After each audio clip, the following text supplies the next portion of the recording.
Imagine you're in post-World War II Japan. The cities are in ruins, reduced to rubble and ash. Everyone you meet is carrying invisible scars from a war that took everything. And just when you think things can't possibly get worse, boom, Godzilla shows up. This is the world of Godzilla Minus One, and trust me, it hits different. This isn't your usual monster flick where a big lizard stomps around for 2 hours. This is a story about redemption, about facing unspeakable trauma, and about the sheer will to survive, all wrapped around some of the most insane, jaw-dropping CGI destruction I have ever seen. At the heart of the story is our main character, Koichi Shikushima, a former kamikaze pilot. In the final days of the war, he bails on his mission, choosing to live instead of dying for a lost cause. He returns home not to a hero's welcome, but to whispers and glares, weighed down by a crippling sense of guilt. He's a survivor in a nation that's barely surviving itself, trying to piece together a life amidst the wreckage. As if that wasn't enough, guess what happens next? America's atomic tests in the Pacific Ocean don't just wake Godzilla up, they supercharge him, turning a prehistoric threat into a walking, roaring nuclear nightmare. And that's when things go from bad to apocalyptic. It's basically history class. If your history class had a giant radioactive lizard obliterating battleships with its atomic breath. Godzilla Minus One absolutely nails the desperate, bleak vibe of Japan's post-war struggle.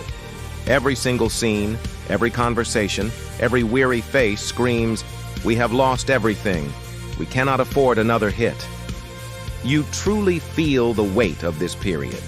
The movie is a masterclass in building tension.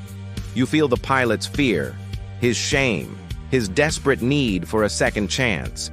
You feel the city's collective anxiety, the tension simmering just beneath the surface. Even when Godzilla isn't on screen, his presence looms over everything. You know he's coming, and that constant, dreadful anticipation is almost as terrifying as the monster itself. And when he does show up, man, the CGI is absolutely top tier. Every scale on his hide, every guttural roar that shakes the theater, it feels terrifyingly real.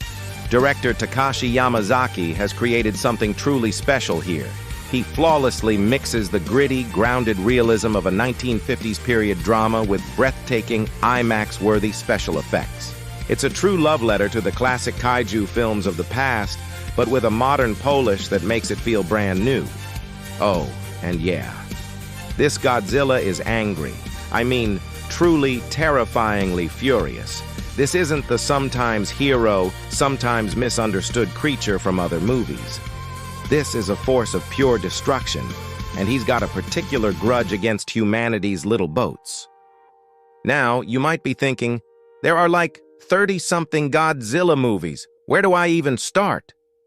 Here is what makes Minus One perfect for new fans. You don't need to do any homework. You don't need to watch decades of old movies to understand what's going on.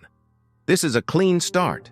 It's a self-contained story. One war is behind them, and one giant, unstoppable monster lies ahead. The movie keeps the human drama front and center. It's about people trying to form new families out of the ashes, dealing with profound grief, and finding their own paths to redemption. This isn't just background noise to fill time between monster fights. You actually care about these characters, which means when Godzilla does attack, it matters. The stakes feel incredibly high because you're invested in the people running for their lives. Let's talk about the action, because it is absolutely epic. The sea battle in this film might be one of the most thrilling naval sequences ever put to film. Think Jaws meets Pacific Rim, but without the giant robots. Seeing Godzilla cut through the waves like a monstrous, unstoppable shark is a sight to behold. And the human response is just as compelling. They're using real WOP-era weaponry to fight back. We're talking old minesweepers, torpedoes, and depth charges. It's a battle of strategy and human ingenuity against overwhelming brute force. It's basically heaven for history nerds, but with terrifying jump scares. Seriously, you'll be geeking out over the historical accuracy 1 minute and jumping out of your seat the next. The sound design deserves its own award. It completely steals the show. You feel the churning of the ocean, the groaning of metal under stress, and of course that iconic, earth-shattering roar. It's a physical experience. The musical score is just as brilliant, elevating the tension with a mix of haunting, beautiful strings and thunderous, war-like drums. It's a perfect symphony for the end of the world. And when the characters finally mount their desperate, last-ditch effort to fight back, it's not about glory or victory. It's about survival. It's about a broken nation finding the will to stand up one last time, to protect what little they have left. Director Yamazaki's storytelling is so brilliant because he makes Godzilla a walking, breathing metaphor for the collective trauma that Japan was reeling from.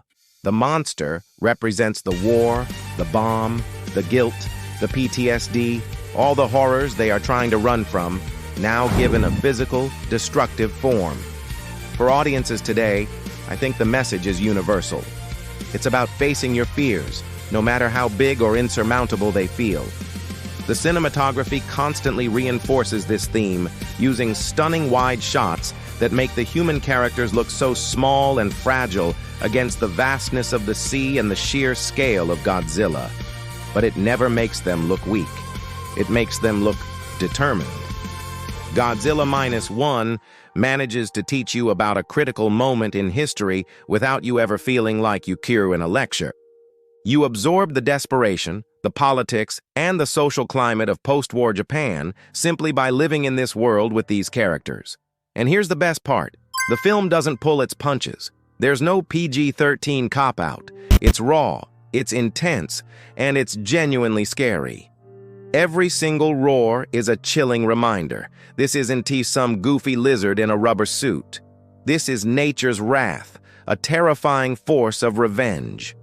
Even the quiet scenes are loaded with suspense. A simple shot of waves hitting a dock feels like a ticking countdown clock. Godzilla Minus One could be your very first Godzilla movie, and I guarantee it will completely blow up your expectations. So, my final verdict? Godzilla Minus One is definitive proof that kaiju films can have both a beating heart and world-ending chaos. It's a masterpiece of filmmaking that is emotional, terrifying, and visually spectacular. Watch it for the history. Watch it for the action. Just watch it before Godzilla finds your city. Thanks for tuning in. If you enjoyed this breakdown, make sure to hit that like button, subscribe, and ring the bell so you don't miss our next video. See you then. You've been watching Monster Mayhem Media, where stories meet imagination. Don't forget to subscribe for more cinematic insights.